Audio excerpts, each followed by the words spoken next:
नमस्ते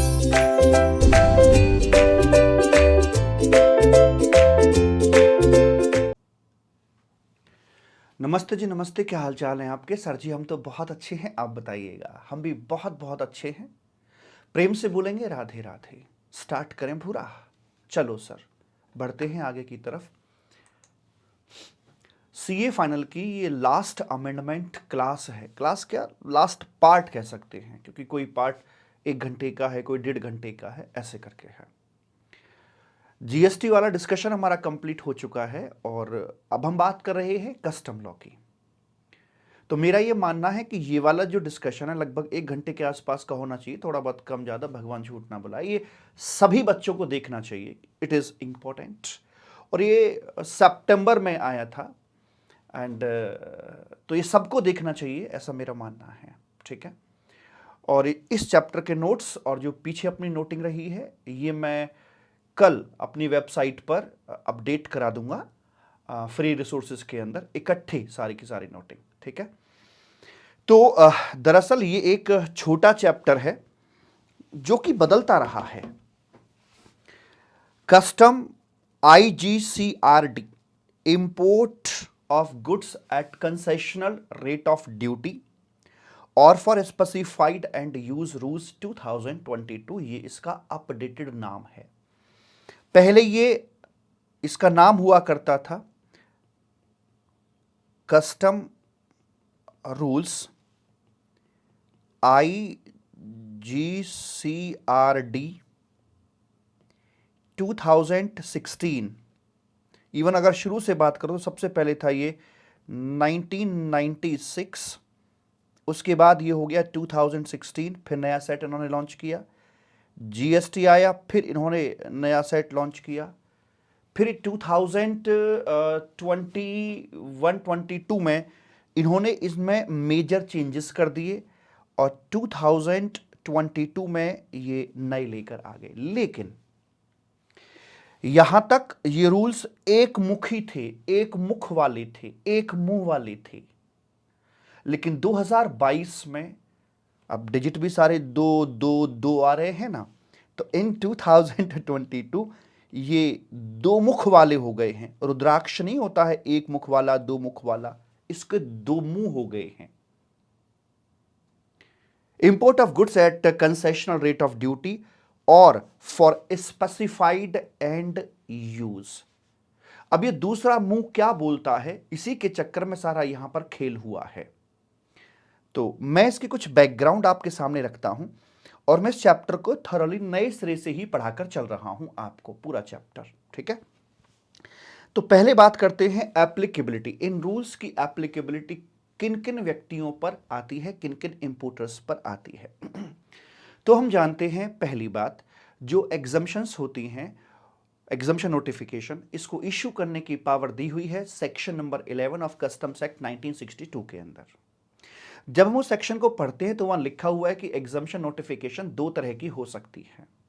एक हो सकती है एब्सोल्यूट एग्जम्पशन, यानी कि अनकंडीशनल। आज मेरा हैप्पी बर्थडे है और आज मैं बहुत खुश हूं, जाओ आपकी सारी फीस माफ, without any condition, it is called absolute exemption. एक होती है कंडीशनल एग्जम्पशन। कंडीशनल एग्जम्पशन नाम से ही पता लग रहा है कि एग्जम्पशन तो दी जाएगी but subject to fulfilment of a particular condition. हां, ये इसमें भी दो बात हो जाती है कि जो कंडीशन होती है, कभी कभी पहले कंडीशन पूरी कराते हैं, बाद में एग्जम्पशन देते हैं। कभी कभी पहले एग्जम्पशन दे दी जाती है, कंडीशन आप लेटर ऑन फुलफिल करते हैं। कंडीशन फुलफिल कर दी तो एग्जम्पशन आपकी हुई, और अगर कंडीशन फुलफिल नहीं कर पाते हैं तो एग्जम्पशन को विड्रॉ कर लिया जाता है। जो आपको दिया गया बेनिफिट इंटरेस्ट के साथ आपसे रिकवर कर लिया जाता है। दूसरी बात, जो आपकी कंडीशंस होती हैं यहां पर आकर, इन कंडीशंस को मैं दो हिस्सों में बांट सकता हूं।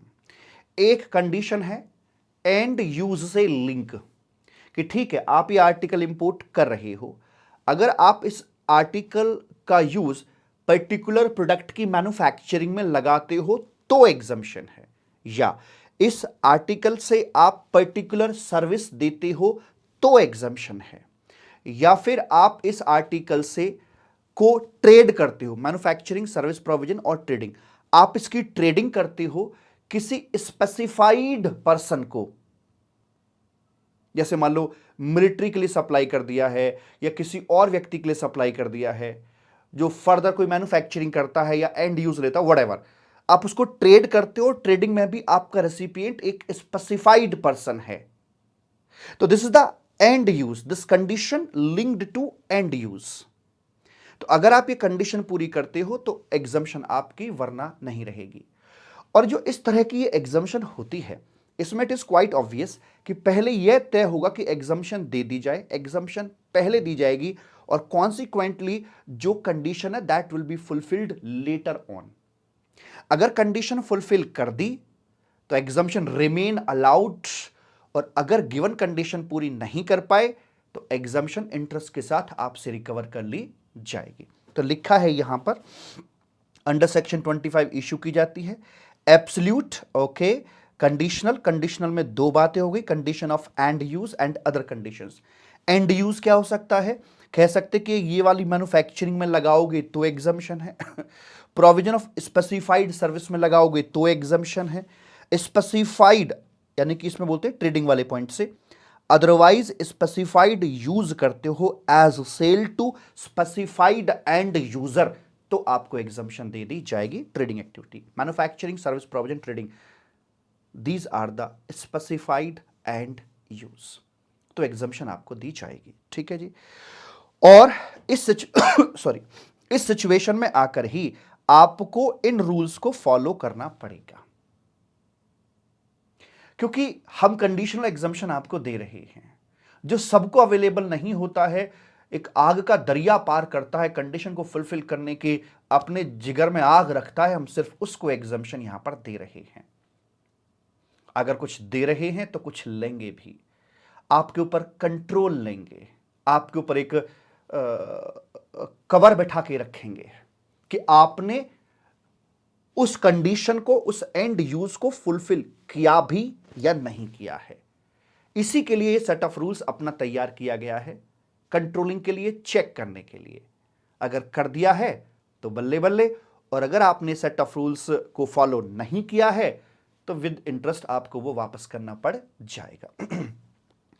दूसरा, इसमें एक और काम किया जाता है कि यहां आपसे एक बॉन्ड लिया जाता है, और बॉन्ड की वैल्यू कितनी होती है, क्योंकि आप ड्यूटी एग्जम्पशन ले रहे हैं, ड्यूटी का बेनिफिट ले रहे हैं, ड्यूटी रिलैक्सेशन ले रहे हैं, तो to the extent your relaxation, इतने तक का आपको बॉन्ड देना पड़ेगा। जैसे मान लीजिए नॉर्मल ड्यूटी बनती है आपकी यहां पर, भगवान झूठ ना बुलाए, 16,000 की, ठीक है, लेकिन उसमें अब आपको कंसेशनल रेट के चलते पे करना पड़ रहा है जस्ट 4,000 रुपीज, तो आपको बेनिफिट कितना मिला, 12,000 रुपए का।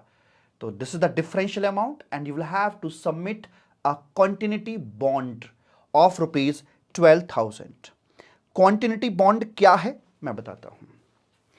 आपने 12,000 का एक बॉन्ड ऑनलाइन गए, उसकी डिटेल्स वगैरह फिलअप की और दे दिया, और फिजिकल जो बॉन्ड की कॉपी थी वो गवर्नमेंट को जाके आपने पकड़ा दी है। 12,000 का बॉन्ड ऑफिसर के पास में पहुंच गया है, अब पूरी 12,000 की लिमिट उनके पास में है। आपने गुड्स इंपोर्ट कर लिया है, जैसे ही गुड्स इंपोर्ट होगा तो गवर्नमेंट ने 12,000 की जो ड्यूटी लेनी बनती थी वो एग्जेम्प्ट की है, और उसके एवज में बॉन्ड रखा हुआ है। तो 12,000 का बॉन्ड था, 12,000 का बेनिफिट दिया, वो आपके बॉन्ड की वैल्यू को निल कर देंगे अपने सिस्टम के अंदर कि you have utilise your bond. ठीक है, अब क्या होगा, अब 2 महीने 4 महीने बाद आपने कहा साहब कि जो शर्त आपने रखी थी वो शर्त मैंने पूरी कर दी है, एंड यूज मैंने कर दिया है, अब मेरे बॉन्ड को वापस कर दीजिए। अब आप बॉन्ड को वापस लेना चाहेंगे या फिर आप एक रेगुलर इंपोर्टर हैं लाइक दिस, तो जैसे ही आप गवर्नमेंट को बताएंगे कि जो कंडीशन आपने डाली थी वो मैंने फुलफिल कर दी है, तो आपके बॉन्ड के वैल्यू को वापस रिक्रेडिट कर दिया जाएगा, यानी कि फिर वो वापस 12,000 दिखनी शुरू हो जाएगी। समझ में आ गई बात। जब इंपोर्ट किया, जब तक गवर्नमेंट की लायबिलिटी बनी रहेगी 12,000 की, तब तक वो बॉन्ड के वैल्यू को डेबिट करके रखेंगे, और जैसे ही आपने एग्जम्पशन को अर्न कर लिया, उस ऑब्जेक्टिव को फुलफिल कर दिया, उस एंड यूज को फुलफिल कर दिया कि यस नाउ एग्जम्पशन पक्के तौर पर आपकी हुई, So now your bond value will be recredit. If you wish to import further, तो जब फिर इंपोर्ट करोगे तो वहां से अब आपको अलग से बॉन्ड नहीं देना है, वही बॉन्ड में से आपकी वैल्यू को फिर से डेबिट किया जाएगा, तो it is called continuity bond और रनिंग बॉन्ड। तो ऐसी वाली बात यहां पर करा दी जाती है। तो ऑन इंपोर्ट इसको डेबिट कर दिया जाएगा और स्पेसिफाइड यूज होते ही, कंडीशंस पूरी होते ही वापस इसको क्रेडिट कर दिया जाएगा उतने अमाउंट से। यहां पर हर महीने आपसे स्टेटमेंट मांगा जाता है, तो हर महीने के हिसाब से जितना जितना आप बताते जाएंगे, भाई इतना पोर्शन मैंने 20% जो गुड्स था वो स्पेसिफाइड पर्पस के लिए इस्तेमाल कर लिया, तो 20% के इक्विवेलेंट आपकी वैल्यू को रिक्रेडिट करते हुए चले जाएंगे। जितना जितना यूज करते चले जाओगे उतना उतना रिक्रेडिट होता चला जाएगा। ठीक साहब? Yes sir. अब इसका जो दूसरा मुख है, दूसरा जो मुंह है, ये था इसका पहला मुख, मुख मतलब मुंह, माउथ, और ये है इसका दूसरा मुख जो कि इस बार लॉन्च किया गया है, इस बार ऐड किया गया है। Prohibition notification. हमारे कई सारे गुड्स प्रोहिबिटेड गुड्स की कैटेगरी में आते हैं, हम सब जानते हैं। सेक्शन नंबर 11 के तहत ये पावर दी जाती है कि गवर्नमेंट किसी भी गुड्स को रोक सकते हैं, ठहरो ये शादी नहीं हो सकती है। इसमें दो बातें हो सकती है, एब्सोल्यूट मनाही है या कंडीशनल मनाही है। एब्सोल्यूट मनाही का मतलब no means no. Pink movie देखिए कि चाहे whatever may happen, no means no ही रहेगा, तो ये तो भाई भूल ही जाओ। लेकिन जो कंडीशनल प्रोहिबिशन होती है तो वहां पर एक कंडीशन दी जाती है कि if you fulfil the given condition then you can import, then the goods will not be covered under the definition of prohibited goods. ऐसे करके बोला जाता है, इधर है इधर, ऐसे करके बोला जाता है। तो ठीक है, तो यहां पर जो कंडीशंस डाली जाती हैं वो भी दो तरह की हो सकती हैं। नंबर एक कंडीशन आपकी हो सकती है एंड यूज बेस्ड, तो दैट इज इंपोर्ट में इंपोर्ट सब्जेक्ट टू कंडीशन, और कंडीशन दो प्रकार की हो सकती हैं। मैं इसको थोड़ा और एलाबोरेट कर दूं ठीक से। एक हो सकती है आपकी यहां पर एंड यूज को लेकर, और एक हो सकती है आपकी अदर्स। तो जो अदर्स वाली कंडीशंस हैं उसे मुझसे कोई मतलब नहीं है, और एंड यूज वाली क्या हो सकती है कि ठीक है आप यूरेनियम इंपोर्ट कर सकते हैं सब्जेक्ट टू द फुलफिलमेंट कि आप इससे गवर्नमेंट के लिए एटम बम बनाएंगे। आप कोई और इस तरह का प्रोडक्ट इंपोर्ट कर सकते हैं सब्जेक्ट टू द कंडीशन कि आप ये प्रोडक्ट सिर्फ गवर्नमेंट एजेंसीज को ही सेल करेंगे या डिफेंस को ही सेल करेंगे। तो एंड यूज में तीनों तरह की बातें हो सकती हैं, मैन्युफैक्चरिंग, सर्विस प्रोविजन और ट्रेडिंग एक्टिविटीज। तो आप एक पर्टिकुलर प्रोडक्ट की मैन्युफैक्चरिंग एटम बॉम्ब में लगाएंगे, वो हो सकती है। इससे एक पर्टिकुलर सर्विस ही प्रोवाइड कराएंगे, ये एंड यूज से लिंक हो सकती है। या फिर अदरवाइज आप ट्रेडिंग करेंगे किसी स्पेसिफाइड पर्सन को, इंपोर्टर कुछ नहीं कर रहा, लिया इंपोर्ट किया एंड दे दिया किसी स्पेसिफाइड रेसिपिएंट को, से मिनिस्ट्री ऑफ डिफेंस को दे दिया। गोला बारूद जनरली इंपोर्टेबल नहीं है, लेकिन एक एजेंसी है बीच में, अगर वो ये कमिट करती है कि हम इसे इंपोर्ट कर रहे हैं but we will supplied it to the defence, तो इस कंडीशन के साथ वो इसे इंपोर्ट कर सकते हैं। तो यहां पर कोई ड्यूटी रिलैक्सेशन की बात हम नहीं कर रहे हैं, यहां पर प्रोहिबिशन की रिलैक्सेशन की बात कर रहे हैं। यहां पहले मुख में जो फर्स्ट मुख है इसमें दिया जाता है ड्यूटी रिलैक्स, ठीक है जी, और दूसरे में दिया जाता है प्रोहिबिशन रिलैक्स मालिक करके दिया जाता है। प्रेम से बोलेंगे Radhe Radhe. Is it okay? Yes sir. तो जहां पर हम इस प्रकार की बात कर रहे हैं सिर्फ उसी सर्कमस्टांसेस के अंदर इन रूल्स की एप्लीकेबिलिटी आती है। क्या इन रूल्स की एप्लीकेबिलिटी है एब्सोल्यूट में आएगी? बिल्कुल नहीं आएगी। क्या यहां पर आएगी? नहीं आएगी, है ना। क्या इन रूल्स की एप्लीकेबिलिटी यहां पर आएगी? नहीं आएगी। सिर्फ और यहां पर आएगी? नहीं आएगी। इसमें और इस वाली पोजीशन में ही इन रूल्स को एप्लीकेबल कराया जाएगा। वन मोर इश्यू, यहां आप प्रोहिबिटेड गुड्स को जो कंडीशनली एक्सेसिबल थे उन्हें इंपोर्ट तो कर रहे हो, but you will have to execute a bond कि हम आपकी बात पे भरोसा कैसे कर लें, because the condition will be fulfilled at later stage, so as of now how can believe upon you. तो ऐसे में कहा गया कि ठीक है आप हमसे बॉन्ड ले लीजिए विद गारंटी। बॉन्ड की वैल्यू क्या रखी जाए? पहले मुख में जहां ड्यूटी रिलैक्सेशन था तो जितना आपको ड्यूटी रिलैक्स मिला उतने का बॉन्ड ले लिया, लेकिन यहां पर ड्यूटी की तो बात ही नहीं हो रही है। तो रिलैक्स क्या किया जा रहा है, प्रोहिबिशन को रिलैक्स किया जा रहा है। तो उन्होंने एक काम किया कि यहां पर बॉन्ड की वैल्यू रखेंगे गुड्स की वैल्यू के बराबर, और वैल्यू का मतलब बेसिकली जो बॉन्ड वैल्यू ली जाएगी वो is equal to assessable value of goods, जो गुड्स की असेसेबल वैल्यू है उसके इक्विवेलेंट वैल्यू का बॉन्ड यहां पे रखवाया जाएगा।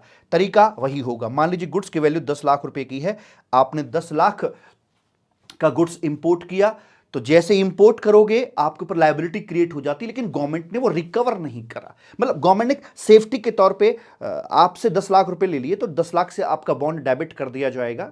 And when you have supply to that specified guy, तो ऐसे वाले सिचुएशन में जब आपका ऑब्जेक्टिव पूरा हो गया, कंडीशन फुलफिल आपने कर दी, तो बॉन्ड को रिक्रिएट कर दिया जाएगा। Now you can import your further lot, तो वही बॉन्ड आपका काम वहां पर कर जाएगा। यहां तक की बात समझ में आ गई? यस सर, कोई दिक्कत वाली बात नहीं है। तो जो पहला मुख है वो तो पहले भी ऐसे ही था, आज भी वैसे ही है, लेकिन जो दूसरा मुख है उसमें यहां एक चेंजेस निकलकर सामने आए हैं। अच्छा जी, अब थोड़ी सी बात और करी गई है इसमें। ट्रेडिंग एक्टिविटी वाला पॉइंट भी इसमें न्यूली ऐड किया गया है, जैसे ये था ना ये वाला, ये भी अपना न्यूली ऐड किया गया है, तो इस एंगल से भी हमें बात को देख के चलना है। अब एक बात और समझिएगा, इंपोर्ट होने के बाद मेरे गुड्स को क्या बाहर की हवा लग सकती है? गुड्स के इंपोर्ट होने के बाद क्या मेरे गुड्स को बाहर की हवा लग सकती है? क्या वो बाहर घूमने के लिए जा सकता है? यस, जा सकता है। किन किन कामों के लिए?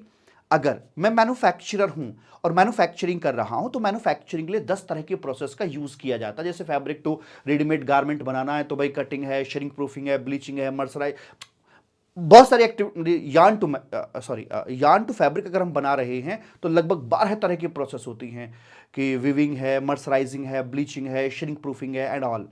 सो माइट बी पॉसिबल कि यार एक दो एक्टिविटी हम बाहर से कराएं, डाइंग की एक्टिविटी, मर्सराइजिंग की, ब्लीचिंग की, कोई एक दो एक्टिविटी बाहर से करा रहे हैं, तो ऐसा हो सकता है कि हमें अपना गुड्स एक जॉब वर्कर के पास भेजना पड़े। तो जो मुझसे बोला गया था कि आप पर्टिकुलर प्रोडक्ट की मैन्युफैक्चरिंग में लगाएंगे, मैंने कहा ठीक है मैं लगा रहा हूं, लेकिन क्या टेम्परेली मैं अपना गुड जॉब वर्कर के पास इन बिटवीन भेज सकता हूं या नहीं? इसके लिए स्पेसिफिक प्रोविजन होना जरूरी है। तो कहा कि यस भेज सकते हो, but subject to a particular procedure. Procedure क्या हो सकता है कि ठीक है जब भेजोगे तो उसका रिकॉर्ड मेंटेन करोगे, प्रॉपर आप उसके लाइक डिलीवरी चालान, ई वे बिल वो बना के भेजोगे, एक टाइम लिमिट भी रखेंगे से 6 मंथ तक ये आपका लौट के आ जाना चाहिए, नहीं आया तुम्हारी ऐसी की तैसी। तो इस प्रकार से कंट्रोल मैकेनिज्म वहां पे भी रखवाया जाएगा, बेटा ले तो जा लेकिन आने की भी पूरी जिम्मेदारी होनी चाहिए। और कहां जा सकता है? कोई पर्टिकुलर प्रोसेस करवाने के लिए मैं मेरे गुड्स को जॉब वर्कर के पास भेज सकता हूं या फिर इन हाउस में भेज सकता हूं। इन हाउस का मतलब कि यहां पर मेरी 3 तरह की एक्टिविटीज यहां पर होती हैं, and one of the dyeing activity is performed at my another unit, वो डिफरेंट यूनिट है मेरी। तो मैं आउटसोर्स बाहरी व्यक्ति के लिए नहीं कर रहा हूं, बल्कि मैं मेरे ही दूसरे यूनिट के अंदर एक पर्टिकुलर प्रोसेस को अंजाम दूंगा, तो उस काम के लिए भी भेज सकते हैं। तो यहां पर भी लगभग वही प्रोसीजर अपनाया जाएगा जो जॉब वर्कर को भेजने के लिए हमने सारी कंडीशंस रखी, तो वो भी सेम कंडीशंस यहां पे अपनाए जाएंगे। ठीक है भाई, ले जाओ ट्रांसफर कर दो, लेकिन चलान होना चाहिए, ई वे बिल होना चाहिए, 6 महीने में लौट किया जाना चाहिए, एंड सो ऑन।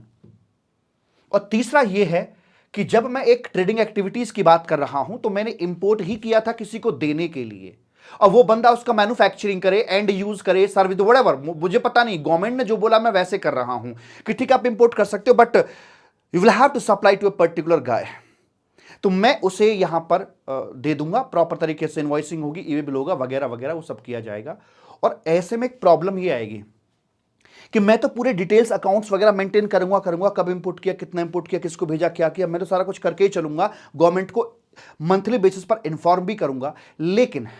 लेकिन इस बार गुड्स लौट के मेरे पास में नहीं आ रहा है, जस्ट लाइक कि जॉब वर्कर से आता था या मेरे दूसरी यूनिट से आता था, इस बार लौट के नहीं आएगा। अब यहां पर जो प्रैक्टिकली एंड यूज है, जो रियल एंड यूज है, मैंने तो मेरे एंड से फुलफिल कर दिया कि उसको दे दिया, लेकिन उसने वो वाला काम किया कि नहीं किया जिसके लिए इसको भेजा गया था। रेसिपिएंट जिसको दिया गया था, क्या उसने उसी पर्पस के लिए इस्तेमाल किया या नहीं किया? तो इसके लिए वो भी गवर्नमेंट को सूचना देगा कि साहब मैं ये कर रहा हूं, और मुझे भी वो डेटा शेयर करेगा कि यस आपको जिस आधार पर कस्टम डिपार्टमेंट से एग्जम्पशन मिली थी, उस कंडीशंस को मैंने यहां फाइनली फुलफिल कर दिया है, वो डेटा शेयर करेगा।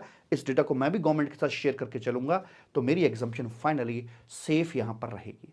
तो मैंने आपको बताया कि गुड्स इंपोर्ट होने के बाद उसको बाहर की हवा 3 जगहों पे लग सकती है, 2 जगहों पर जाएगा और आएगा, लेकिन यहां पर जो एंड यूजर के पास में गया है, किसी स्पेसिफाइड रेसिपिएंट के पास में गया है, ट्रेडिंग पॉइंट ऑफ व्यू से गया है, तो ये फिर लौट के मेरे पास में नहीं आएगा। यहां पर आकर जुरिस्डिक्शनल ऑफिसर कौन रहेगा? तो पहले 2 केसेस के अंदर जहां पर कि मैं ही मैन्युफैक्चरिंग में इस्तेमाल कर रहा हूं या सर्विसेज के लिए इस्तेमाल कर रहा हूं, तो वैसे वाले केस के अंदर तो जहां पर जो मेरे एरिया का, जिस एरिया में मेरा प्रीमिसेस है, वो मेरा जुरिस्डिक्शनल ऑफिसर कंसीडर किया जाएगा। राइट है जी। दूसरा केस कि जहां पर मैं किसी पर्टिकुलर पर्सन को ट्रेड कर रहा हूं, जिसे गवर्नमेंट ने नोटिफिकेशन के जरिए बताया कि अगर आप उसे डिफेंस को सप्लाई करते हो तो आपको एग्जम्पशन मिलेगी। वैसे वाले केस के अंदर चूंकि मेरा तो अपना प्रोमाइसिस का कोई लेना देना है ही नहीं, हो सकता है कि मैं डायरेक्ट ही पोर्ट से उठाऊं और वहां पर भेज दूं, पोर्ट से उठाऊं डायरेक्ट उसे वहां पर भेज दूं मैं, है ना। तो मेरा तो कोई प्रोमाइस है नहीं जहां पर मैं कोई पर्टिकुलर प्रोसेस कर रहा हूं या जहां सर्विस दे रहा हूं। तो ऐसे में बोला गया कि इस बंदे ने जब इंपोर्ट एक्सपोर्ट कोड लिया होगा तो उसमें अपना एड्रेस क्या दिखा रखा है, उस एड्रेस में जो एरिया ऑफिसर है उसको यहां पर जुरिस्डिक्शनल ऑफिसर कंसिडर किया जाएगा। वो वाली बात भी मैंने यहां पे आपकी लिख दी है ऐसे करके मेरे बच्चा, कि जुरिस्डिक्शनल ऑफिसर पहले 2 केस में आपका यहां पर ये अगर आप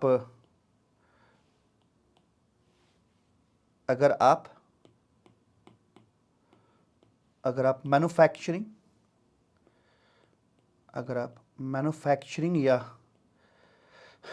सर्विस देते हैं तो ये होगा, और अगर आप ट्रेडिंग वाली एक्टिविटी में आ रहे हैं तो वहां पर जुरिस्डिक्शन ऑफिसर इसको कंसिडर किया जाएगा। Is it okay? अच्छा, एक और बात बताऊं आपको मैं कि ठीक है मेरे पास गुड्स आ गया है, अब इसकी भी तो टाइम लिमिट होनी चाहिए यार। कब तक मैं मेरी कंडीशन को पूरा करूंगा? 1 साल, 2 साल, 2 महीने, 4 महीने, 6 महीने, 10 साल, 20 साल, गवर्नमेंट कब तक वेट करेगी कि आपने कंडीशन पूरी करी है कि नहीं करी है? तो टाइम लिमिट के लिए 2 बातें हो सकती हैं। नंबर 1, या तो उस particular exemption notification that has been issued by the government, या तो उसमें लिखा हुआ हो कि भाई आपको एंड यूज किया कि नहीं किया, this is your final time. और अगर ऐसा कुछ मेंशन नहीं है तो बाय डिफॉल्ट 6 महीने 6 महीने 6 महीने 6 महीने, आ रहा हूं भाई साहब, 6 महीने की लिमिट रखी गई है। इवन दो इसमें इस बार बोला गया कि 3 महीने का एक्सटेंशन भी आपको मिल जाएगा डिजर्विंग सिचुएशंस के अंदर। तो आपको इतने समय के अंदर फाइनली रिपोर्ट देनी है कि हुआ क्या। अगर आपने यूज कर लिया, ओके, एग्जम्पशन अब तुम्हारी हुई, जैसे 7 फेरे पड़ गए हों। अगर आपने उसे डिस्ट्रॉय कर दिया है या फाइनली यूज नहीं कर पाए हो, तो फिर आपसे जितना भी प्रोपोर्शनेट बेनिफिट था वो इंटरेस्ट के साथ रिकवर किया जाएगा। एंड अगर आपके पास अभी ना डिस्ट्रॉय हुआ है और ना ही यूज कर पाए हो, पड़ा है आपके पास में, तो भाई साहब इसका निस्तारण करो, इसका निपटारा करो। या तो होम कंजम्पशन के लिए निकालो या फिर वापस एक्सपोर्ट करो। होम कंजम्पशन के लिए निकालोगे तो नॉट यूज फॉर ऑब्वियस सी बात है specified purpose, you will have to pay proportionate concession with interest. और अगर आप इसे यहां से यू टर्न देते हो, वापस करते हो, क्योंकि आप यूज करने लायक ही नहीं बचे ना, इतना समय दिया आपको, यूज ही नहीं कर पाया, तो वापस करिए। तो वापस करने में क्या होगा, ट्रांजैक्शन फेल हो गई, इंपोर्ट किया कंसेशन पे, फिर वापस हो गया, तो यहां ड्यूटी तो आपसे चार्ज होगी नहीं, क्योंकि डेस्टिनेशन अब इसका इंडिया के बाहर चला गया है। रेदर जो ड्यूटी आपने 4000 की पे की थी, वो ड्यूटी फुल या प्रोपोर्शनेट एज द केस में भी, वो आपको यहां पर रिफंड कर दी जाएगी अंडर सेक्शन 26 कैपिटल ए और under section 74 sub section 1 as the case में बी। 74(1) में ड्यूटी ड्रॉबैक आता है, 98% का रिफंड दिया जाता है। 26(a) की अगर कुछ कंडीशंस हैं उनको पूरा करते हो तो फिर आपको 100% का रिफंड दे दिया जाता है। ऐसी वाली बात मालिक यहां पर आ रही है। और हां, जब आप एक्सपोर्ट करोगे, एक्सपोर्ट करते हो तो यार फॉरेन करेंसी का नुकसान मत करना। $1000 में इंपोर्ट किया था तो कम से कम $1000 में आपका एक्सपोर्ट होना चाहिए, तो ही हम ठीक समझेंगे, वरना फिर दिक्कत वाला मामला है। ऐसे करके यहां पर एक बैकग्राउंड संबंधी मैंने आपको पॉइंट बताया कि what we are going to study, हम क्या करने के लिए जा रहे हैं। तो ये पुराना ही अपना एग्जाम्पल है कि हमने क्रूड विटामिन इंपोर्ट किए हैं और कंसेशनल ड्यूटी के रेट पर और उससे हम एनिमल फीड बनाते हैं तो हमें यहाँ पर बेनिफिट दिया जाता है। एक चार्ट है जिसके माध्यम से मैं आपको पूरा प्रोसीजर समझाने की कोशिश करता हूं। तो यहां पर सबसे पहले मैंने कुछ नोट्स डाले हुए हैं। There is an exemption issued by the government if any person use vitamins for manufacturing of animal feeds, तो इंपोर्ट ड्यूटी का रेट 16 की बजाय 4% कर दिया जाएगा।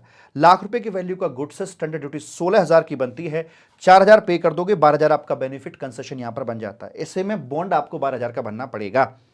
अगर आपने विटामिन को किसी वजह से एनिमल फीड में यूज नहीं किया, then you will have to pay interest on your proportionate benefit.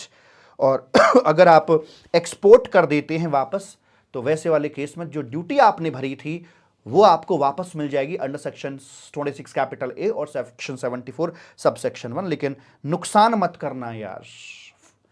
Provided that the value of such goods for re-export shall not be less than the value of said goods at the time of importation। Forex का loss हमें नहीं चाहिए बिल्कुल भी। अच्छा जी, क्या करेंगे जब ऐसी नोटिफिकेशन होती है? तो यहां पर आकर सबसे पहले आपको एक काम करना पड़ता है कि आपको गवर्नमेंट को एक प्रायर इंफॉर्मेशन देनी होती है। प्रायर मतलब इंपोर्ट करने से पहले।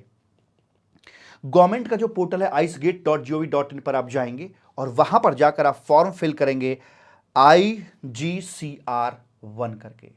वहां अपने इंपोर्ट के संबंध में सारी बातें आप बताएंगे।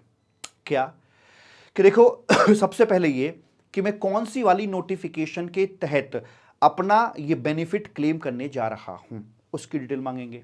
मैं कौन हूं, मैं कहां से इंपोर्ट कर रहा हूं, मैं क्या इंपोर्ट कर रहा हूं, इंपोर्ट करने के बाद मैं उसका क्या करूंगा। लॉजिकल बोल रहा हूं, अभी तो मैंने देखा भी नहीं वहां से। क्या करूंगा? क्या मैं उसे किसी जॉब वर्कर के पास भेजूंगा, तो जॉब वर्कर की डिटेल चाहिए। क्या मैं उसे अपनी दूसरी यूनिट में भेजूंगा, मुझे उसकी डिटेल चाहिए। क्या मैं इसको ट्रेडिंग पर्पस के लिए उस व्यक्ति को जो गवर्नमेंट ने स्पेसिफाई कर रखा उसको दूंगा, तो उसकी डिटेल चाहिए। मतलब जितना भी आपके माइंड में डेटा है सब दे दीजिए।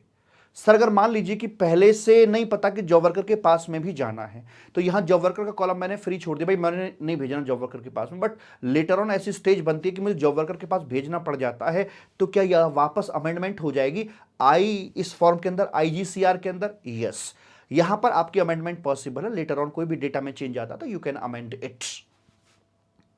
कौन से पोर्ट पर आपका माल आ रहा है, कितना बेनिफिट क्लेम करने के लिए जा रहे हैं, तो सारी डिटेल्स आपको यहां पर देनी पड़ेंगी, जो इस समय आपके पास में डेटा रेडी है, ताकि अधिकारी को सारा खेल समझ में आ जाए। कहते हैं वन टाइम इंफॉर्मेशन आप यहां पर देकर चलेंगे, IGCR1 to the portal after acceptance. और जैसे वहां पे एक्सेप्टेंस आएगी तो आपके लिए ये लिखा ना INN नहीं है, ये है आपका IIN, जैसे है ना आपके IIM होता है, IIT होता है, ऐसे IIN है। ये क्या है?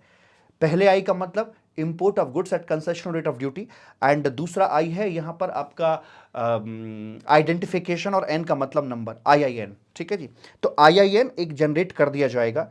Accordingly name, address, description, value of goods, bond execution and origin, port, destination क्या है, MCP क्या है, एंड यूज क्या है, क्वांटिटी कितनी है, और जॉब वर्कर पर जाएगा नहीं जाएगा, इंटर यूनिट में जाएगा नहीं जाएगा, क्या है कैसे है, और जो रेसिपिएंट जिसके लिए आपने जो भी डेटा आपके ऊपर एप्लीकेबल होता हो वैसी वाली बात आप करके चलेंगे। और ये इंफॉर्मेशन आपकी लेटेस्ट स्टेज पर जाकर अमेंड भी कराई जा सकती है।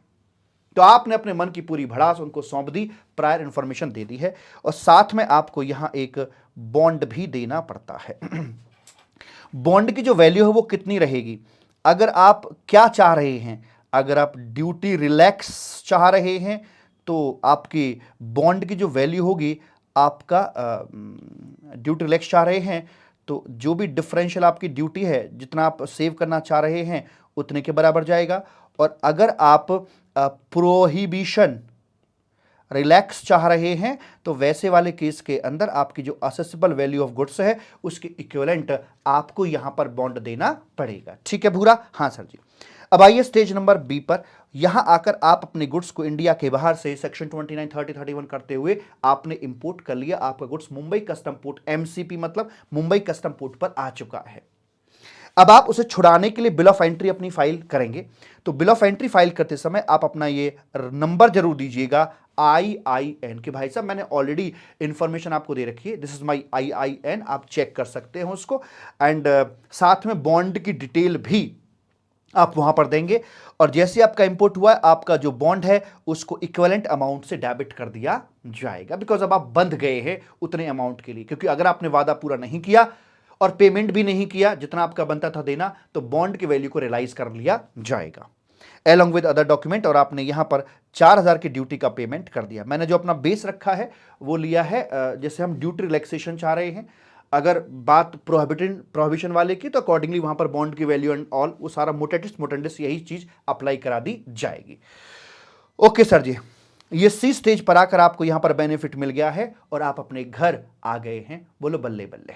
ठीक है सर जी, घर आने पर क्या होगा? ठहरो, पहले चेक कर लीजिए कहीं ऐसा तो नहीं है कि ये जो आपकी क्वांटिटी थी, कितनी थी, 100 यूनिट जो आप लेकर आए थे, कहीं इसमें कुछ कम तो नहीं आई हैं? क्योंकि मान लीजिए 90 आई हैं और आपने पूरी शिद्दत के साथ 90 को स्पेसिफाइड पर्पस के लिए यूज किया, एंड जब आप मंथली फ्रीक्वेंसी पर उनको स्टेटमेंट दोगे तो उसमें मैक्स टू मैक्स 90 यूनिट का डेटा जा रहा होगा, तो अधिकारी आपके ऊपर लांछन लगा देगा कि आपने 10 यूनिट को स्पेसिफाइड पर्पस के लिए यूज ही नहीं किया है, तो वह आपसे 10 के संबंध में प्रोपोर्शनेट रिकवरी कर लेगा। तो इसलिए सबसे पहले काउंटिंग कर लीजिए कि आपके पास सारा मटेरियल उतनी ही क्वांटिटी में आया है या नहीं आया। अगर कुछ शॉर्ट रिसीट हुई है या नॉन रिसीट है, तो वैसे वाले केस के अंदर आपको ये फॉर्म भरना है IGCR2 करके। इन केस ऑफ नॉन या शॉर्ट रिसीट, इमीडिएटली पोर्टल पर बता दीजिए भाई साहब ये सीन है, चाहो तो आकर देख लीजिए। आपको चूंकि हर महीने स्टेटमेंट देना पड़ता है, और जो स्टेटमेंट्स बनते हैं या जो रिटर्न बनती है आपकी, वो बनती है रिकॉर्ड से। रिकॉर्ड्स की झलक होती है रिटर्न, झलक दिखला जा, झलक दिखला जा, एक बार आजा आजा आजा। तो रिकॉर्ड्स मेंटेन करने पड़ेंगे, कितना आया, कितना शॉर्ट हुआ अगर है तो, कितना कहां गया, कितना एंड्यूज में गया, कितना मर गया, कितने को हायर लग गए, जो हुआ वो पूरी रिकॉर्ड्स मेंटेन कीजिए, और फिर हर महीने की 10 तारीख को आप उनको अपडेट कर दीजिए। जैसे से आप बताते जाएंगे कि हर महीने के हिसाब से कि मैंने साहब इतना यहां पर मैंने 20% मटेरियल अपना यूज कर लिया स्पेसिफाइड पर्पस के लिए, तो आपने बॉन्ड दिया था 12,000 का, 12,000 का बॉन्ड दिया था ना, वो डेबिट हो चुका था पूरा पैसा। 20% टारगेट आपने पूरा कर लिया है, यानी कि 2,400 का, तो आपके बॉन्ड की जो वैल्यू है उसको 2,400 से क्रेडिट कर दिया जाएगा। यानी कि अब आप कोई और इन बिटवीन गुड्स इंपोर्ट करना चाहते हैं तो 2,400 तक का आपका बॉन्ड ऑलरेडी उनके पास में जमा दिखाई दे रहा होगा। समझ में आ गई बात? ऐसे करके है। उसके बाद स्टेटमेंट फाइल करेंगे आप IGCR3 के अंदर अगले महीने की 10 तारीख को। तो ये सिस्टम आपका चलता रहेगा। तो रनिंग चीज चल रही है, गवर्नमेंट को भी पता लग रहा है कि चल क्या रहा है। बात सीधी सी ये है कि आपको रिलैक्सेशन दिया जा रहा है, रिलैक्सेशन देंगे तो निश्चित तौर पर आपसे कुछ ना कुछ तो कंट्रोलिंग सिस्टम मैकेनिज्म आपके लिए बना के चलेंगे, then you will have to follow that particular mechanism. Is it okay? Yes sir ji. And यहां तक हमारी बात हो गई। अब थोड़ा सा आगे बढ़ते हैं। अगर मैं यहां से अपने इस गुड्स को जॉब वर्कर के लिए भेजना चाहूं या इंटर यूनिट भेजना चाहूं, तो उसके लिए क्या है, क्योंकि 3 जगह के लिए हवा लग सकती है गुड्स को जो मैंने इंपोर्ट किया है, जॉब वर्कर के लिए, मेरी दूसरे यूनिट के लिए, और तीसरा ट्रेडिंग पर्पस के लिए। ट्रेडिंग पर्पस में लौट के नहीं आएगा, यहां से मेरा गुड्स लौट कर आता है। तो इन दोनों के लिए तो बिल्कुल एक ही जैसा मैटर है, एक ही जैसा तरीका है।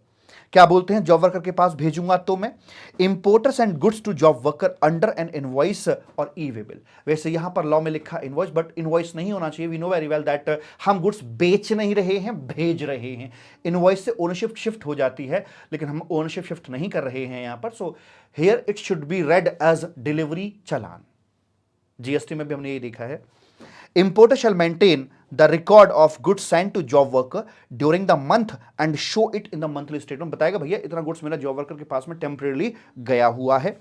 जॉब वर्कर भी रिकॉर्ड मेंटेन करेगा ताकि क्रॉस चेकिंग की जा सके कि कितना आया, कितना कंज्यूम किया, कितना वेस्ट चली गई, और ऑन डिमांड वो अधिकारी को, जुरिस्डिक्शनल ऑफिसर को प्रोवाइड करा के चलेगा डिटेल। 6 महीने का समय दिया जाता है finally.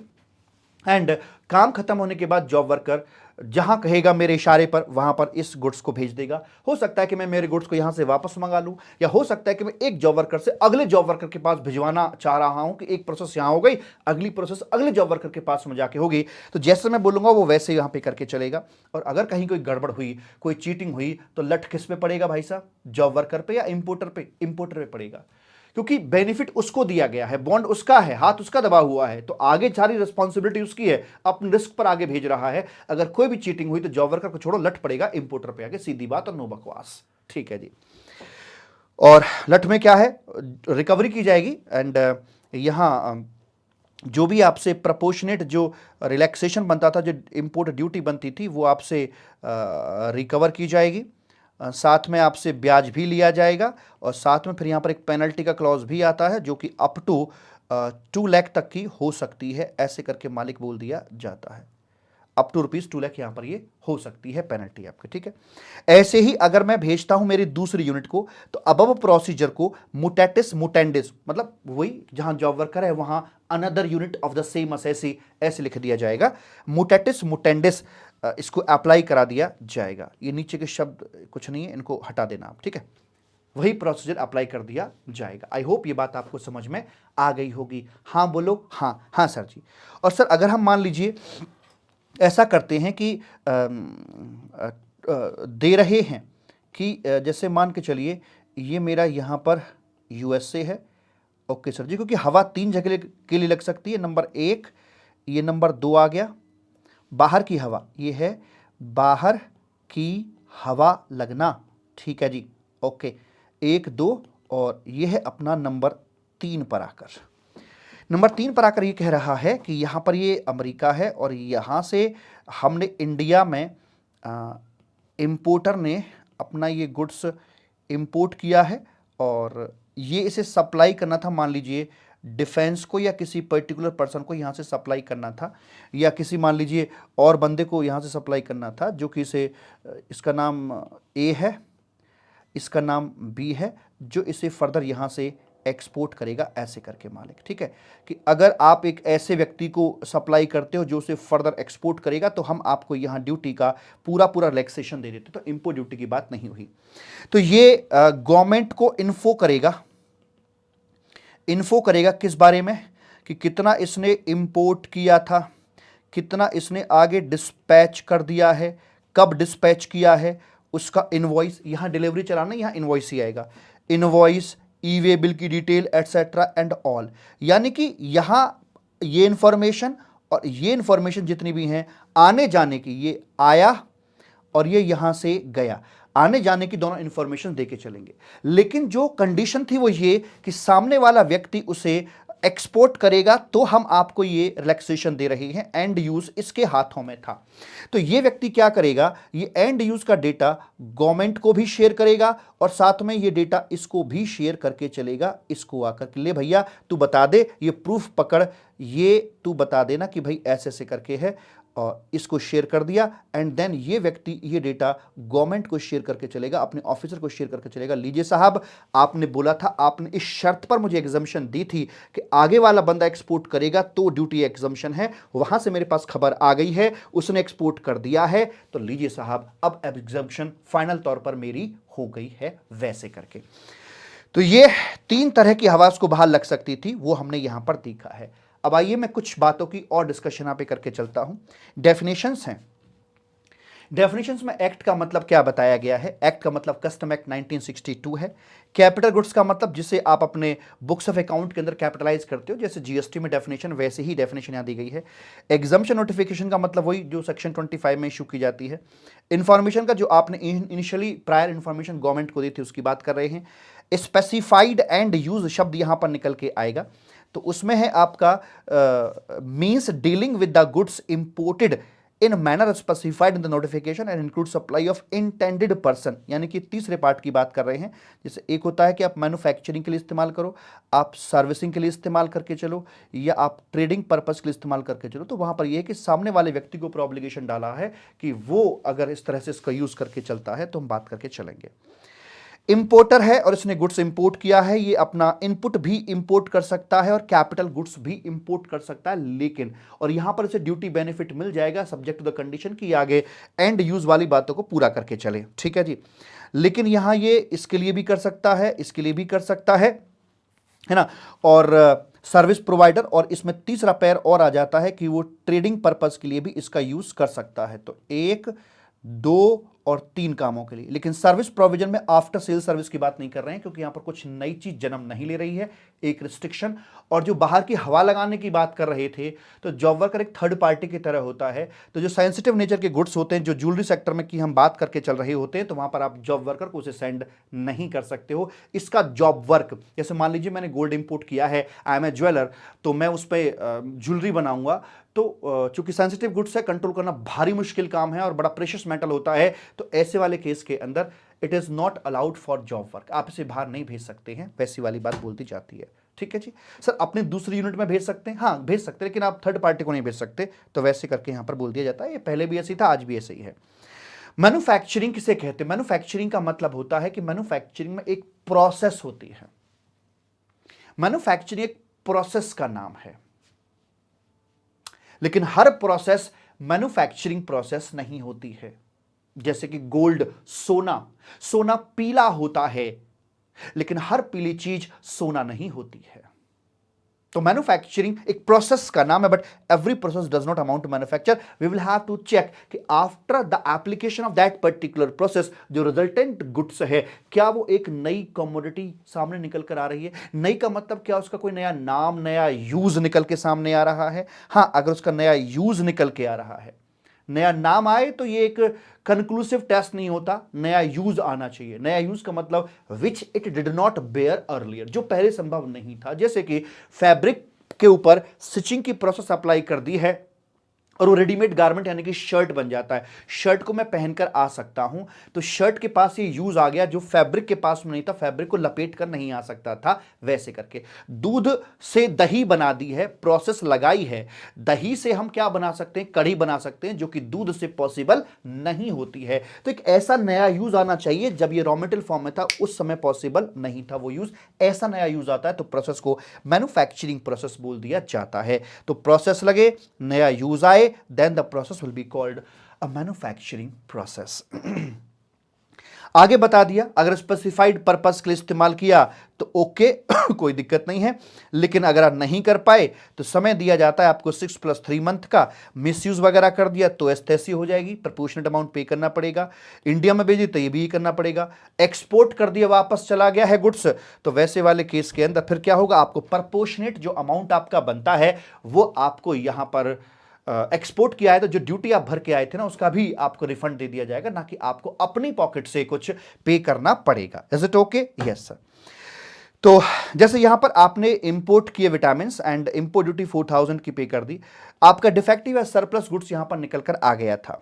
In such case no need to pay differential amount of 12000 with interest, आपको ये पे करने की जरूरत नहीं पड़ेगी। Rather he is eligible to claim the refund because इस केस के अंदर गुड्स का डेस्टिनेशन इंडिया के बाहर। समझ में आ गई बात? देखिए भाई मेरी बात सुनो, ये यहां आपका प्रेमिसेस है, आप लेकर आए थे, तो यहां से अगर आपका ये डिस्ट्रॉय हो गया तो पे करना पड़ेगा, होम कंजम्पशन निकाल दे तो पे करना पड़ेगा, लेकिन यहां से यू टर्न दे दिया जहां से आया था तो डेस्टिनेशन इंडिया के बाहर है, तो ऐसे वाले केस के अंदर जो ड्यूटी भर के आए थे वो उल्टा और आपको वापस मिल जाएगी अंडर सेक्शन 74(1) में, या फिर आपकी सेक्शन 26(a) के अंदर।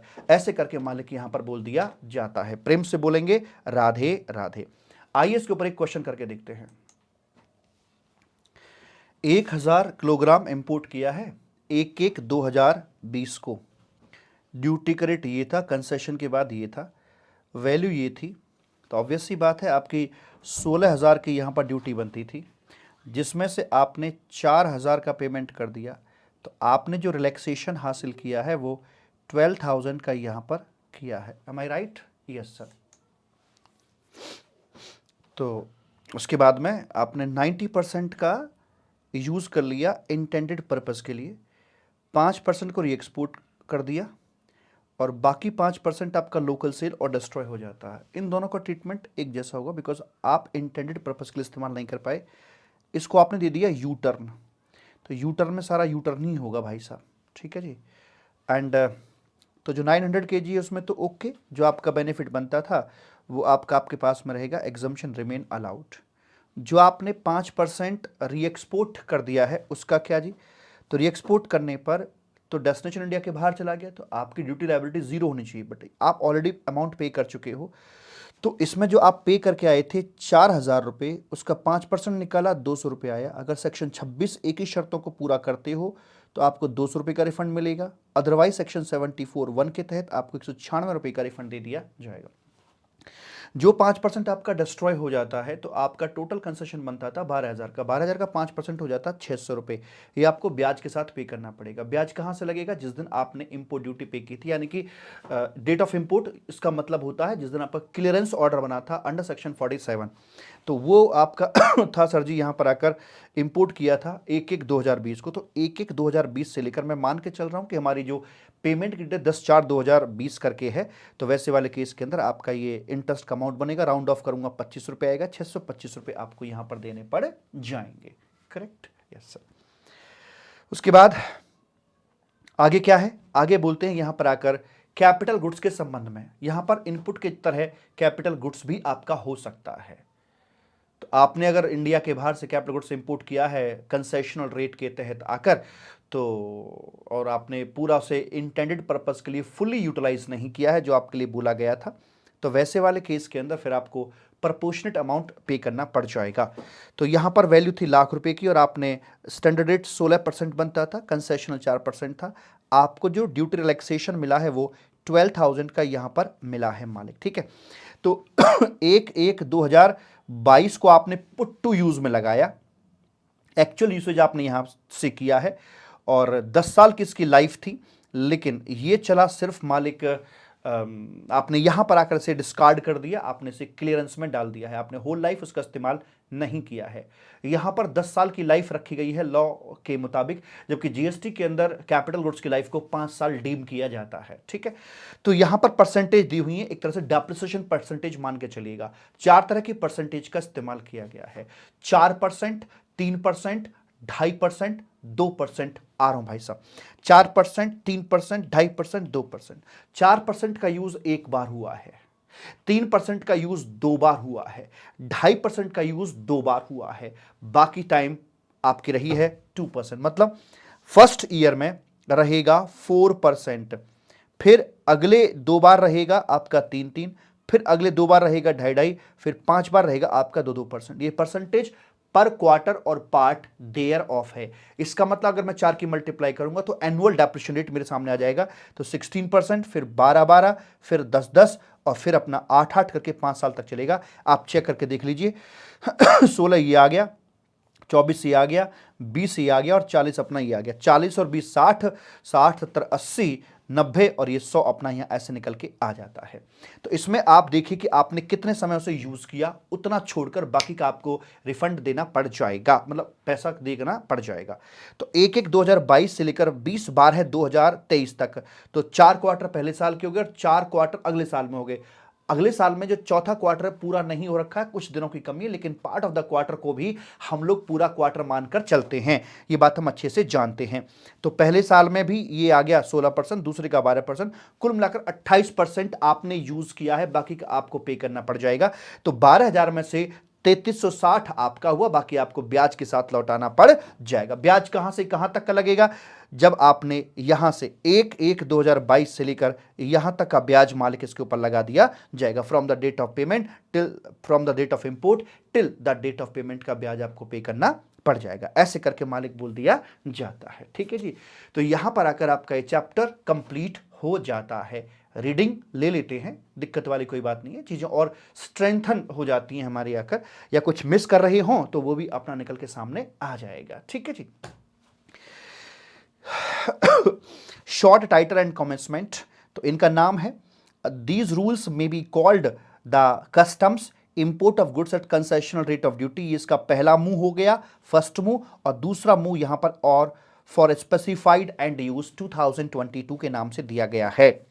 दे shall come into force on the date of publication in official gazette. तो ये 9 सितंबर को हो गए थे। शुरू में कंफ्यूजन थी कि इनकी एप्लीकेबिलिटी कब से है, क्या नहीं है। इसलिए मैं कह रहा हूं कि ये चैप्टर सबको करना है, ठीक है जी। आगे बोलते हैं application, these rules shall apply, कहां अप्लाई होंगे, where a notification provides for observance of these rules. Notification में लिखा होगा कि this exemption will be available subject to follow the procedure specified in custom rules 2022, यानी कि दीज रूल्स। और बोलते हैं an importer intends to avail the benefit of any notification and such benefit is dependent upon the use of goods imported covered by that notification, manufacturing के लिए, servicing के लिए, या फिर being put to use for specified end use, यानी कि जो trading activity आप कर रहे हैं उस पर्पस के लिए आप इस्तेमाल कर रहे हो। एक्ट का मतलब कस्टम एक्ट, टेम्पररी गुड्स मतलब जो अप्लाइज किए जाते हैं, और कस्टम ऑटोमेटेड सिस्टम मतलब ice gate. Date of import का मतलब आपके सेक्शन 47 का क्लियरेंस ऑर्डर। इंफॉर्मेशन जो आपने सौंपी है, जॉबर का मतलब वही दूसरे के गुड्स पे काम करना, लेकिन जेम्स ज्वेलरी सेक्टर के अंदर आपका ये वर्क नहीं करता है। लिखा है मीन्स एनी ट्रीटमेंट हो, प्रोसेस हो, मैन्युफैक्चरिंग हो consistent with the notification undertaken by a person on goods belonging to importer except, काम की चीज, except gold jewelry and articles thereof। Okay, jurisdictional custom officer कौन रहे? अगर आप मैन्युफैक्चरर हैं, मैन्युफैक्चरिंग की शर्त पूरी कर रहे हैं, सर्विस वाली शर्त पूरी कर रहे हैं, तो जुरिसडिक्शन ऑफिसर का मतलब जहां आपका प्रीमिसेस है वो। लेकिन अगर आप थर्ड कैटेगरी में आते हैं, आप स्पेसिफाइड रेसिपिएंट को सप्लाई कर रहे हैं, तो हो सकता है कि आप पोर्ट से सीधा वहीं पहुंचा दें, तो वैसे वाले केस के अंदर आपका प्रीमाइसेस तो रोल में आएगा ही नहीं। तो ऐसे वाले केस के अंदर तो जो आपके इंपोर्टर का जो इंपोर्ट एक्सपोर्ट कोड है उसमें जो एड्रेस लिखा हुआ है, उस एरिया का जो ऑफिसर होगा, that will be your jurisdictional officer. Manufacturing का मतलब जब कोई नई चीज निकल के सामने आए उसे मैन्युफैक्चरिंग बोलते हैं। आउटपुट सर्विस, जो सर्विस आप दे रहे हो लेकिन आफ्टर सेल सर्विस उसमें कवर नहीं है, क्योंकि कोई नई चीज नहीं होती, पुरानी को ही रिपेयर करना होता है। स्पेसिफाइड एंड यूज का मतलब मैं ऑलरेडी आपको बता चुका हूं कि एक स्पेसिफाइड रेसिपिएंट को सप्लाई करना, ट्रेड करना। Importer to give one time prior information, जो हम सबसे पहले इंफॉर्मेशन दे के आ रहे थे ना, सारी डिटेल देकर आ रहे थे, क्या क्या थी, नाम, पता, गुड्स प्रोड्यूस्ड, इंपोर्ट कर रहे हो, क्या दे रहे हो, आउटपुट सर्विस क्या है, आपका प्रीमिसेस कहाँ है, या अगर ट्रेडिंग कर रहे हो तो आपका वो सामने वाला बंदा कौन है, जॉब वर्कर कौन है, इंटर यूनिट कौन है, सारी इंफॉर्मेशन आपको यहां पर देनी होती है। उसके बाद आपका ये IIN जनरेट कर दिया जाएगा। बॉन्ड आप एग्जीक्यूट करके चलेंगे। बॉन्ड में अगर आपने ड्यूटी रिलैक्सेशन की बात करी है तो ड्यूटी के, डिफरेंशियल ड्यूटी के बराबर का बॉन्ड जाएगा। In all other case, all other case का मतलब हो गया जहां पर प्रोहिबिशन से रिलैक्सेशन आप पा रहे हो, उस केस के अंदर असेसेबल वैल्यू के बराबर का बॉन्ड आपको देना पड़ेगा। भाई साहब, जो एनालिसिस पार्ट है वो अपने आप में कंप्लीट है। ये थ्योरी तो मैं आपको रीड कर रहा हूं बस मन की तसल्ली के लिए, मैंने 4 बार रीड कर लिया, कुछ भी छूटा हुआ नहीं है। उसके बाद में प्रोसीजर टू बी फॉलोड, क्या करना होगा, आपने इंफॉर्मेशन दे दी। अब चलिए पोर्ट पर चलते हैं, बिल ऑफ एंट्री फाइल करते हैं। बिल ऑफ एंट्री के अंदर आपकी IIN और बॉन्ड की डिटेल्स भी आप दोगे, ताकि वो क्रॉस चेक कर सके और पता लग सके कि yes you are the person who have given the prior information and your IIN has been generated and you have also given your bond. तो वो सबसे अलग हो जाता है। फिर उसको देखकर वो आपका सारा का सारा यहां पर वो अलाउ करके चलेगा, बेनिफिट आपको दे देगा, चाहे आप प्रोहिबिशन का रिलैक्सेशन मांग रहे हैं या फिर आप ड्यूटी की रिलैक्सेशन मांग रहे हैं, एज द केस में भी। इंपोर्टर को रिकॉर्ड मेंटेन करने पड़ेंगे, क्योंकि रिकॉर्ड से ही रिटर्न बनती है और उसकी रिकॉर्ड की झलक होती है आपकी रिटर्न वैसे करके। क्या भाई, कितनी आई, importer shall maintain an account, कितनी आई, कितनी वैल्यू थी, क्वांटिटी, डेट, रिसीट क्या थी, मतलब जितना भी, कितना जॉब वर्कर को भेज दिया, कितना लौट के आया, कितना एक्सपोर्ट कर दिया, कितना स्टॉक में बचा हुआ, एसटेसी है ना, वो सारा बताना पड़ेगा। एक बात और बोली यहां पे, provided that in case of non receipt या शॉर्ट रिसीट, तो आप इमीडिएटली सूचित कर दीजिए IGCR 2 के अंदर। सारी बात आपकी हो चुकी है।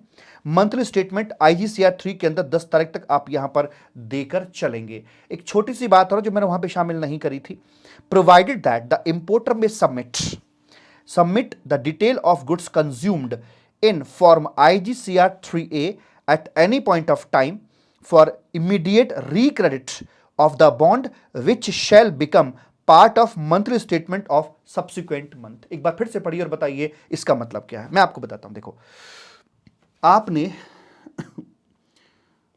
बॉन्ड दिया था यहां पर 12,000 का, ठीक है, फिर आपने इंपोर्ट कर लिया और यहां से आपकी जो बॉन्ड की वैल्यू थी वो डेबिट कर दी जाती है -12,000। इस समय आपकी जो बॉन्ड की वैल्यू आ रही है वो 0 आ रही है, ठीक है। अब क्या होगा, आपने अपना फर्स्ट मंथ आया और फर्स्ट मंथ में आपने 20% स्पेसिफाइड यूज कर लिया, आपने इसके संबंध में रिटर्न यानी स्टेटमेंट जो था वो भी दे दिया IGCR 3 के अंदर। तो 20% का मतलब 2400 रुपये, 2400 रुपये आपके यहाँ पर रिक्रेडिट कर दिए जाएंगे, तो प्लस हो गया ये आपका 2400 रुपये। ठीक है, अब अपना नेक्स्ट मंथ चल रहा था, नेक्स्ट मंथ गोइंग ऑन था, लेकिन अभी रिटर्न की डेट नहीं आई थी, इन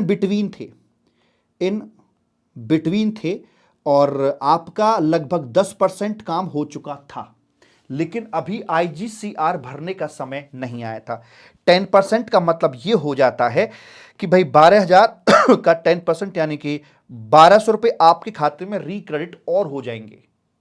अब आप ये ड्रीम लेके चल रहे हो कि यार आपका प्रैक्टिकली काम 1200 रुपये का और हो गया है, तो आपका इमेजिनेटरी अगर हम देखें तो 3600 रुपये का रिक्रेडिट है, लेकिन ये होगा तब ब्लू वाला पोर्शन जब आप IGCR 3 वहां पर सबमिट कर दोगे।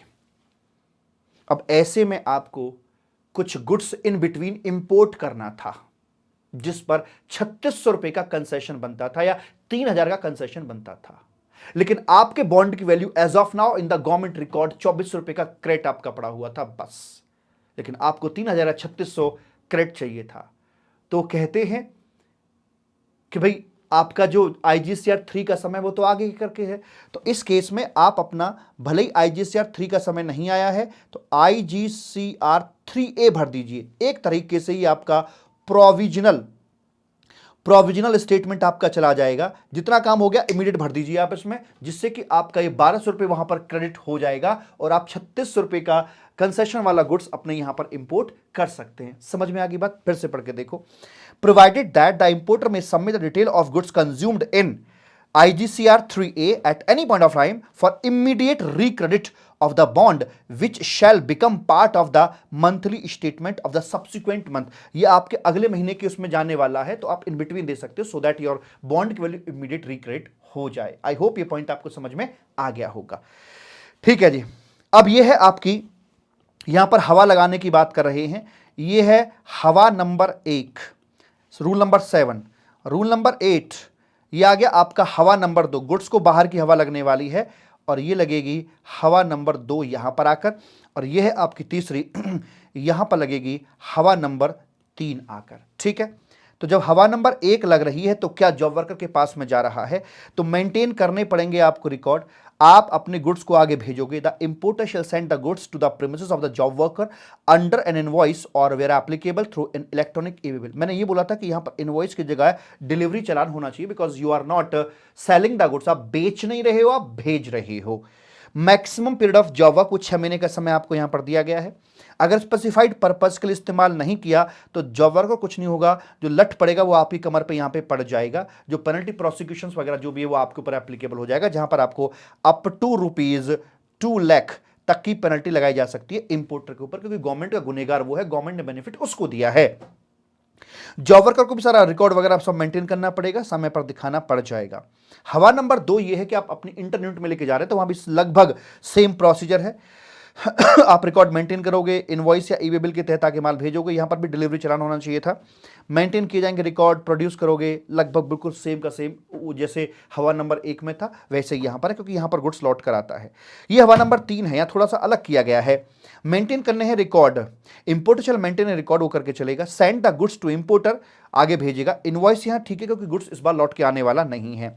इन case of supply for replenishment और export against supply, the end use recipient shall maintain करेगा, एंड यूज वाला सामने वाला व्यक्ति जो रेसिपिएंट आदमी है ना, जो एक्चुअल रेसिपिएंट हो रहा है, मैंने इंपोर्ट किया सामने वाले को बोल रहे हैं, वो सामने वाला बंदा रिकॉर्ड मेंटेन करके चलेगा, कितना उसे मिला, कितना मैन्युफैक्चरिंग लगा, क्या किया, कैसे किया, अकाउंट डिटेल प्रोड्यूस करेगा, और सबसे इंपॉर्टेंट बात यह है data share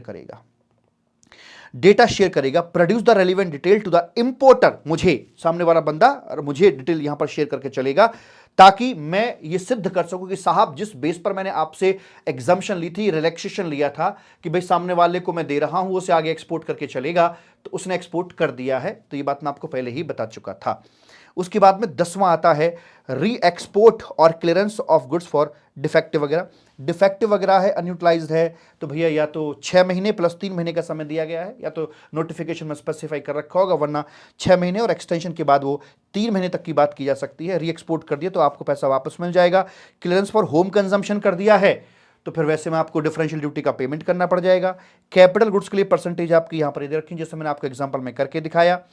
part of the quarter को फुल क्वार्टर कंसिडर किया जाएगा। यूसेज पीरियड देखेंगे, डेट ऑफ जिस दिन पुट टू यूज किया है वहां से लेकर आपके लाइक जब भी आपने डिस्कार्ड किया वहां तक का वो काउंट किया जाएगा। एंड उसके बाद importer shall have the option to voluntary payment.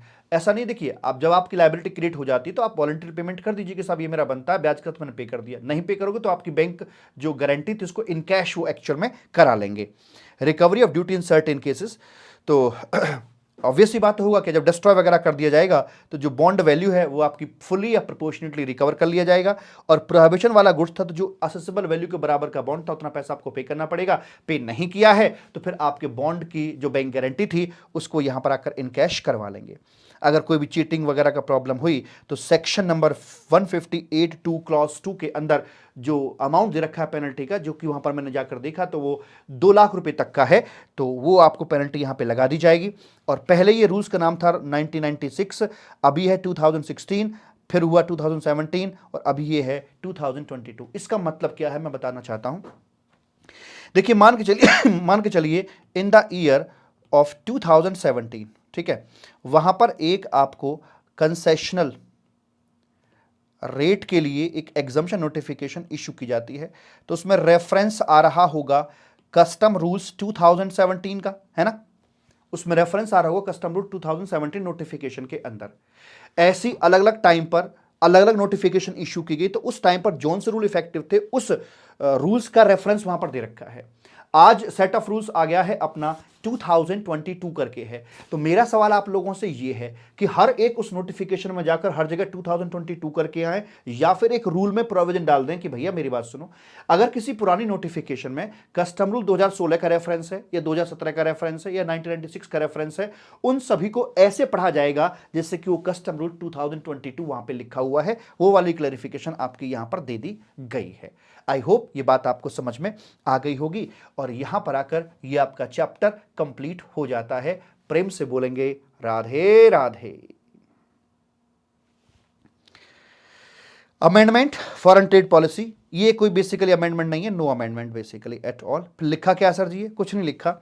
Foreign trade policy मई 23 के लिए वही लगेगी जो आपकी 2015-2020 चल रही है, और ये तो पुरानी बात है, जैसे पहले था आज वैसे ही है कि exemption from IGST compensation cess extended for future, मतलब अनलिमिटेड समय के लिए। वो पहले टुकड़ों में दे रहे थे कि 2021 के लिए एग्जाम्प्ट रहेगा, 2022 के लिए रहेगा, टुकड़ों में पढ़ते थे। अब कहते हैं नहीं भाई फाइनली एग्जाम्प्ट है, टुकड़े की बात नहीं कर रहे।